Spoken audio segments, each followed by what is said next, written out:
اب رہا مسئلہ KFC یا میکڈونلڈ، ان کے جو چکن کی چیزیں ہیں ان کے بارے میں کیا شرعی حکم لگے گا؟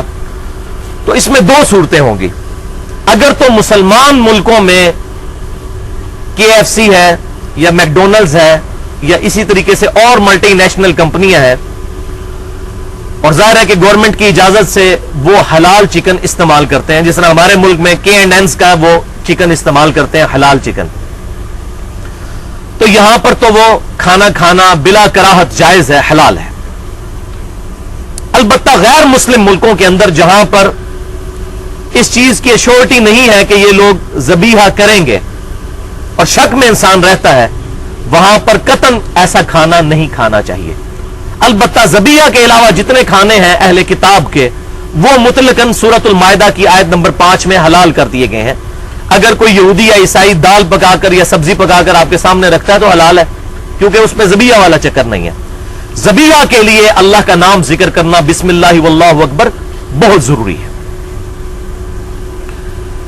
تو غیر مسلم ملکوں میں ان چیزوں کو استعمال نہیں کیا جا سکتا. بعض ہمارے جدید سکولرز نے صحیح بخاری کی ایک حدیث کا بڑا غلط مطلب بیان کیا ہے، میں چاہ رہا ہوں یہاں پر ایڈریس کر دوں.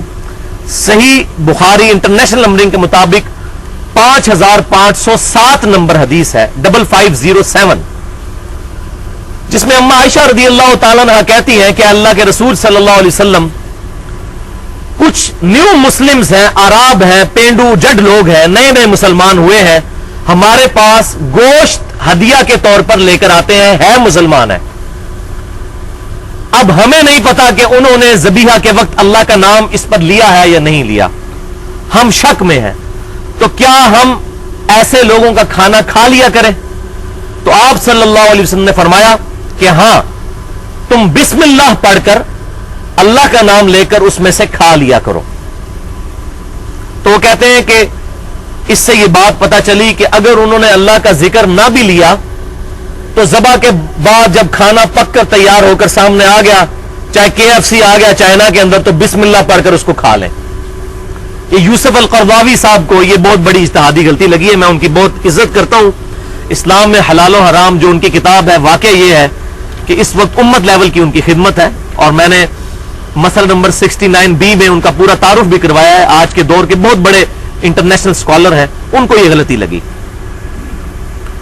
تو انہوں نے اس حدیث سے سہارا لیا، حالانکہ یہ حدیث آؤٹ آف کانٹیکسٹ وہ انہوں نے کوٹ کی. یہ حدیث ہے نیو مسلمز کے بارے میں، اور یہ حقیقت بات ہے کہ نئے مسلمان جو ہوتے ہیں بڑے احتیاط کرنے والے ہوتے ہیں. نبی صلی اللہ علیہ وسلم نے صرف شک کو زائل کرنے کے لیے اما عائشہ سے کہا کہ آپ شک زائل کرنے کے لیے ان کا ذبیحہ بسم اللہ پڑھ کر کھا لیا کرو، غیر مسلموں کا نہیں، مسلمانوں کا. اور بسم اللہ تو ویسے بھی پڑھنا چاہیے کھانے پر. لہٰذا یہ غیر مسلموں کے بارے میں یا اہل کتاب کے بارے میں یہ معاملہ نہیں ہے، کیونکہ وہاں پر جب تک ہمیں شورٹی نہیں ہوگی، جب تک ہمیں یقین نہیں ہوگا کہ انہوں نے اللہ کا نام لیا ہے، اس وقت تک ہم اس کو حلال نہیں کہہ سکتے. تو اللہ کا نام لینا بھی ضروری ہے اگر صرف گوشت ہے. البتہ اگر گوشت کے علاوہ کوئی اور نیت کی ہوئی ہے، اس میں اللہ کے علاوہ کسی اور کے تقرب کی نیت کی، تو اگرچہ اللہ کے نام پر ذبح ہوا تب بھی وہ کھانا یا وہ صدقہ اور خیرات حرام ہو جائے گا. اور اس کانٹیکسٹ میں ایک بڑی سخت حدیث ہے صحیح مسلم میں. ابو طفیل عامر بن واصلہ رضی اللہ تعالیٰ عنہ، جو سب سے آخر میں فوت ہونے والے صحابہ میں سے ہیں، 110 ہجری میں نبی صلی اللہ علیہ وسلم کی وفات کے 100 سال کے بعد فوت ہوئے، اور یہ سیدنا علی کے شاگرد بھی ہیں، اور جنگ صفین میں مولا علی رضی اللہ تعالیٰ عنہ کے ساتھ یہ شامل تھے. یہ کہتے ہیں کہ ایک دفعہ میں نے مولا علی رضی اللہ تعالیٰ عنہ سے پوچھا، مولا سے مراد دلی محبوب، من کنت مولاہ فہذا علی مولا، حدیث متواترہ ہے، جس کا جگری یار میں ہوں اس کا جگری یار سیدنا علی بھی ہونے چاہیے. یہ مشکل کشا والا مولا نہیں ہے، یہ وہی مولا ہے جو ہم اپنے علماء کو بھی کہتے ہیں مولانا فلاں.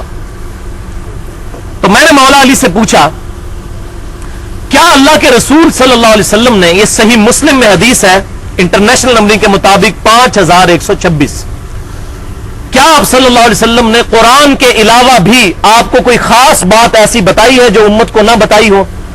تو سیدنا علی نے کہا کہ آپ صلی اللہ علیہ وسلم نے ہمیں کوئی ایسی بات تعلیم نہیں فرمائی جو باقی امت کو نہ بتائی ہو. ہاں مگر میرے پاس ایک صحیفہ ہے جو انہوں نے اپنی تلوار کی نیام میں سے نکالا. تو ابو طفیل کہتے ہیں میں نے پوچھا اے امیر المومنین اس کے اندر کیا ہے؟ تو انہوں نے اس میں کچھ چیزیں پڑھ کر بتائیں. ان میں سے ایک چیز یہ تھی کہ جس شخص نے اللہ کے علاوہ کسی اور کے لیے ذبح کیا, کسی اور کے لیے ذبح کیا, کسی اور کے نام پر نہیں, کے لیے, عربی الفاظ ہے لعن اللہ من ذبح لغیر اللہ, اس پر اللہ کی لعنت ہے جس نے کسی اور کے لیے, اللہ کے علاوہ کسی اور کے لیے ذبح کیا. ہم اپنے مہمانوں کے لیے ذبح کرتے ہیں لیکن ان کے تقرب کے لیے نہیں, بلکہ اللہ کا تقرب ہوتا ہے تاکہ مہمان نوازی کریں گے اللہ خوش ہوگا. تقرب بھی اللہ کا, نام بھی اللہ کا. اعوذ باللہ.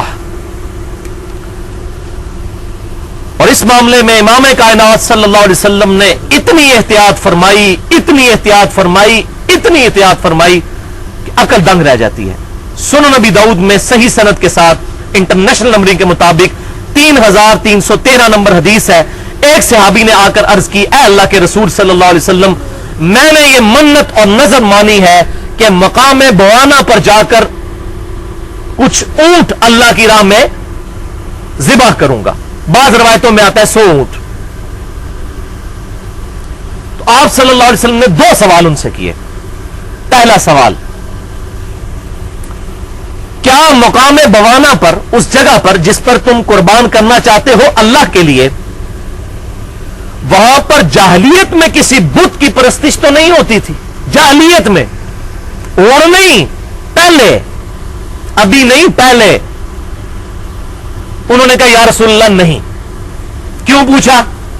ہو سکتا ہے کہ کوئی جا کر نظر دے تو لوگ کہ یہ پرانے بزرگوں کی یاد تازہ ہو رہی ہے, انہوں نے فیض ہی چلتا پیا.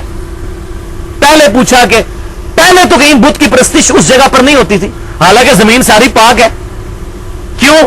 یہ ہے توحید کی سینسٹیوٹی جو پروفٹ نے انجیکٹ کی اپنی امت کے اندر صلی اللہ علیہ وسلم. دوسرا سوال کیا, کیا وہاں پر زمانے جاہلیت میں کوئی میلہ تو نہیں لگتا تھا؟ اللہ اکبر کبیرہ. امام الموحدین صلی اللہ علیہ وسلم, موحدین کے امام, انہوں نے کہا یا رسول اللہ نہیں. پھر آپ صلی اللہ علیہ وسلم فرمایا اپنی نظر پوری کرو, اور 2 باتیں ارشاد فرمائی کہ جو نظر تم اللہ کے لیے مانتے ہو اس کو تو پورا کرو, اور ایسی نظر کو مت پورا کرو جس میں اللہ کی نافرمانی ہو, اور ایسی نظر کو بھی پورا مت کرو جس میں تم عاجز آ جاؤ. مثلاً کوئی یہ منت مان لیتا ہے میں روزانہ 1000 نفل پڑھوں گا, تو عاجز آ جائے گا. تو ایسی منت کو توڑ دیا جائے. صحیح بخاری اور صحیح مسلم کی متفقن علیہ حدیث ہے کہ ایسی منت یا ایسی نظر کا کفارہ پھر وہی ہے جو کہ قسم کا کفارہ ہے, یعنی 10 مسکینوں کو کھانا کھلانا ہے, یا ایک غلام آزاد کرنا ہے, یا 10 مساکین کو کپڑا لے کر دینا ہے. یہ تینوں چیزیں سورۃ المائدہ کی آیت نمبر 89 میں آئی ہیں. اور اگر کوئی اس پر قدرت نہ رکھتا ہو تو پھر اس کو اجازت ہے کہ مسلسل 3 روزے رکھے. تو آج یہ منت اور نظر میرا ٹاپک نہیں, اس پر میں آلریڈی 55 منٹ کی ایک گفتگو ریکارڈ کروا چکا ہوں. مسئلہ نمبر 68 کے نام سے قسم,